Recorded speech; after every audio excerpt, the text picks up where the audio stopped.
वाला बर्ड है और 1.5 लाख वाला बर्ड है, तो आपके पास बहुत ज़्यादा एक्सपेंसिव मोडेशंस अवेलेबल हैं, फिर तो आप विटाफॉर्म के स्पार्क है उस पे जा सकते हैं। तो आप कोशिश करेंगे आपकी जो ह्यूमिडिटी लेवल है उसका एक मीटर आपके पास होना चाहिए। अगर आपका ह्यूमिडिटी लेवल, क्योंकि आजकल चिलर ना भी चल रहा हो तो मेरा ह्यूमिडिटी लेवल 90 से ऊपर है क्योंकि बारिशें हो रही हैं, तो उस मस्त है। एग्जॉस्ट बहुत ज़रूरी है, वो आपकी ह्यूमिडिटी को भी कंट्रोल कर सकता है, वो आपके गर्मी को भी थोड़ा सा गर्म हवा को एग्जॉस्ट बाहर फेंकता है, वो सारी चीज़ें काफ़ी चीज़ें कंट्रोल कर लेता है, इसलिए वो बहुत ज़रूरी है। इसलिए ऐसी सिचुएशन होती है इनके मुँह खुलते हैं, उससे 40 से नीचे 38 पे भी इनका मुँह नहीं खुलता। मैंने जो ऑब्जर्व किया है बर्ड का, गोल्डन का 38 पे भी मुँह नहीं खुलता, 40 पे इनके थोड़े से मुँह खुल जाते हैं, फिर वो अंदर उनके जो है ना वो डिहाइड्रेशन का शिकार हो सकता है। अस्सलाम वालेकुम दोस्तों, कैसे हम सब लोग, उम्मीद करता हूँ आप सब लोग ठीक ठाक होंगे। दोस्तों मैं हूँ आपका दोस्त निज़ामुद्दीन, आज आपकी खिदमत में एक नई वीडियो और नए टॉपिक के साथ आपकी खिदमत में हाज़िर हूँ। दोस्तों आज की वीडियो का टॉपिक मेरा ये है कि अभी बरसात आने वाली है और बरसात की आमद है, और इन दिनों में बर्ड्स थोड़ा सा डिहाइड्रेशन का शिकार हो जाता है, उसमें इलेक्ट्रोलाइट्स की कमी हो जाती है। तो इलेक्ट्रोलाइट्स की कमी को किस तरह पूरा किया जा सकता है, आज की वीडियो का टॉपिक मेरा यही होगा, तो उस पर डिस्कस करते हैं। तो उसमें 2-3 चीज़ें हैं एक्चुअली। अगर आपके पास बहुत अच्छी स्पीशीज़ हैं, आपके पास 1 लाख वाला बर्ड है और 1.5 लाख वाला बर्ड है, तो आपके पास बहुत ज़्यादा एक्सपेंसिव मोडेशंस अवेलेबल हैं, फिर तो आप विटाफॉर्म के स्पार्क है उस पे जा सकते हैं, क्योंकि वो काफ़ी महंगा पड़ता है। उसकी डोज भी मेरा ख्याल है कि 1 लीटर में 20 ml डलती है, तो वो स्पार्क आप हफ्ते में 1-2 दफ़ा दे दिया करें अपने बर्ड्स को, ताकि उसके डिहाइड्रेशन के जो है ना वो शिकार ना हो सके। डिहाइड्रेशन ये होती है कि बर्ड अपना मुंह खोल के बैठ जाते हैं, गर्मी ज़्यादा जब होती है तो हाँफ रहे होते हैं तो इनके मुंह खुल जाते हैं, टेम्परेचर क्योंकि बहुत ऊपर चला जाता है और हब्स जो है वो बर्ड को बहुत तंग करता है और इसमें इनके मुँह खुल जाते हैं। तो एक तो आप थोड़ा सा इसकी डिहाइड्रेशन को दूर करने के लिए आप स्पार्क यूज़ कर सकते हैं, और ये उस सूरत में यूज़ कर सकते हैं जब आपके पास बहुत अच्छी मोडेशन है। अगर आपके पास मतलब कि इतनी क्लास की मोडेशन मौजूद नहीं है और आपने सिल्वर जावा या वाइट जावा रखी हुई है, तो गोल्डन में भी आपके पास, गोल्डन को खैर मैं स्पार्क ही देता हूँ, उसको मैं एक और प्रोडक्ट है सीवीड फोर्ड, वो भी विटामिन सी का ही सोर्स होता है। बेसिकली इसने ही आपकी डिहाइड्रेशन को दूर करना होता है। तो सीवीड फोर्ड मैं यहाँ पे शो भी कर दूँगा, स्क्रीन पर आ भी जाएगा। तो वो सीवीड फोर्ड जो है वो भी आप दे सकते हैं, वो 1 लीटर पानी में 2 ml के हिसाब से आप उसको डालेंगे और उस हिसाब से आपकी डोज बनेगी, वो आप उसको हफ्ते में 2 दफ़ा दे सकते हैं। तो एक तो सीवीड फोर्ड हो गया और दूसरा स्पार्क हो गया, ये 2 चीज़ें हैं। और तीसरी एक चीज़ जो आप बहुत ज़रूरी करेंगे कि अगर आप चिलर चला रहे हैं या अपना वाटर कूलर चला रहे हैं, तो आप कोशिश करेंगे आपकी जो ह्यूमिडिटी लेवल है उसका एक मीटर आपके पास होना चाहिए।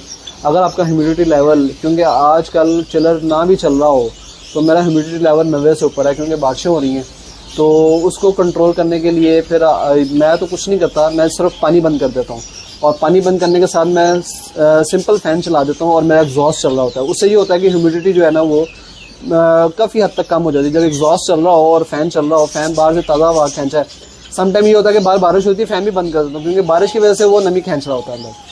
तो जब बारिश हो रही थी वो फ़ैन भी बंद कर देता हूँ, सिर्फ एग्जॉस्ट चल रहा होता है। एग्जॉस्ट क्या होता है कि वो नमी को एग्जॉस्ट करता रहता है, वो फेंकता रहता है बाहर, वो ताज़ा हवा खींचने की कोशिश करेगा, लेकिन वो नमी को कम से कम थोड़ा सा कम कर देगा। तो ये बहुत ज़रूरी चीज़ें हैं, ये आप क्या करें। और मैं बहुत सी वीडियो में बता चुका हूँ कि आपने जिस भी रूम में बर्ड को रखा है, एग्जॉस्ट मस्ट है, एग्जॉस्ट बहुत ज़रूरी है, वो आपकी ह्यूमिडिटी को भी कंट्रोल कर सकता है, वो आपके गर्मी को भी थोड़ा सा गर्म हवा को एग्जॉस्ट बाहर फेंकता है, वो सारी चीज़ें काफ़ी चीज़ें कंट्रोल कर लेता है, इसलिए वो बहुत ज़रूरी है। और सीवीड फोर्ड की भी मैंने आपको डोज बता दी है और स्पार्क की भी डोज बता दी है। स्पार्क आप उस सूरत में यूज़ करेंगे जब आपके पास हैवी मोडेशन है, बहुत बड़ी, क्योंकि मेरे पास सटन लगा हुआ है, 1.5 लाख का बर्ड है और 1.5-2 लाख का बर्ड है। फिर मेरे पास इनो लगे हुए हैं, इनो बहुत एक्सपेंसिव ब्रीड है, रेड आई इनो, फिर उसका ब्लू इनो स्प्लिट लगा हुआ है, फिर मेरे पास और भी बड़ी अच्छी मोडेशन हैं जिसमें मैं वर्क कर रहा हूँ, तो मेरे लिए भी बहुत मतलब ये होता है। और दूसरा, अगर आप ये देखें कि आपकी बारिश नहीं हो रही है और बहुत ज़्यादा ह्यूमिडिटी लेवल, जब आप चेक करें ह्यूमिडिटी लेवल थोड़ा सा कम हो जाए, क्योंकि ये तो मैं बरसात की बात कर रहा हूँ ना, बरसात से पहले एक थोड़ा सा हीट वेव आता है जिसमें आप दोपहर के टाइम अपने बर्ड को शावर कर सकते हैं, जिसमें आपका ह्यूमिडिटी लेवल देखने आपका 30 से नीचे होगा, तो उसमें आप बर्ड को दोपहर के टाइम आप शावर कर दें ताकि वो ह्यूमिडिटी लेवल जो है ना वो 30 से थोड़ा सा ऊपर चला जाए।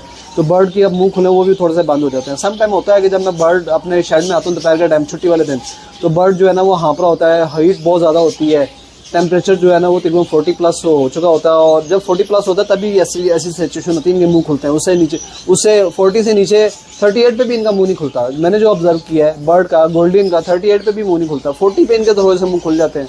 फिर वो अंदर उनके जो है ना वो डिहाइड्रेशन का शिकार हो सकते हैं। तो आप पानी का ख्याल रखें, पानी इनका पूरा हो, नहाने के लिए उनको पानी दें और थोड़ा सा शावर करें। तो ये चीज़ें हैं एहतियाती तदाबीर जो आप बर्ड से बरसात के मौसम में आप इससे एहतियात कर सकते हैं।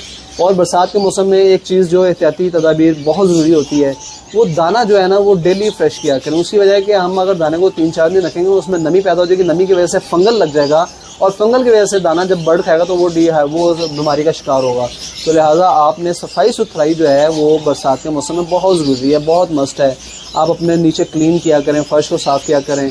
और अगर मुनासिब हो तो जो मेरा वर्कर है मैं उसको कहता हूँ कि यार फ़नाइल के 2 कतरे पानी में डाल के ना उस पानी से बर्तन पोचे को धोया कर और वो फेरा कर, उससे थोड़ा सा आपका जरासीम वगैरह ख़त्म हो जाते हैं। और सबसे अहम बात जो मैं करने लगा हूँ वो ये कि दाने को डेली फ्रेश किया करें। दाने को जब आप डेली फ्रेश करेंगे उसमें जाला लग जाता है। बरसात के मौसम में नमी होती है, नमी की वजह से दाने में जाला लगता है और जाले वाला जब बर्ड दाना खाएगा तो वो फिर बीमारियों का शिकार होगा। तो लिहाजा आपने दाने को क्लीन रखना है, साफ़ रखना है। बरसात में बहुत ज़्यादा जल्दी फंगल लगता है दाने को। और पानी को भी डेली चेंज करें, पानी को कोई कंप्रोमाइज़ नहीं करें, क्योंकि आम दिनों में तो आपका 2 दिन भी पानी चल जाता है, गर्मियों में भी सर्दियों में भी आप 2 दिन पड़ा रहे पानी कुछ नहीं होता। लेकिन बरसात के मौसम में ख़ास तौर पर ये एक ख़ास हदायत है सब लोगों से, सब फैंसियर से, पानी को डेली चेंज करें। अगर 2 दफ़ा चेंज करना पड़ता है दिन में तो 2 दफ़ा करें। आपको पता होना चाहिए कि यार मेरे इतनी देर में पानी जो है ना वो थोड़ा सा फंगल ज़्यादा हो गया है, तो आप उसको दिन में 2 दफ़ा बेशक चेंज करें।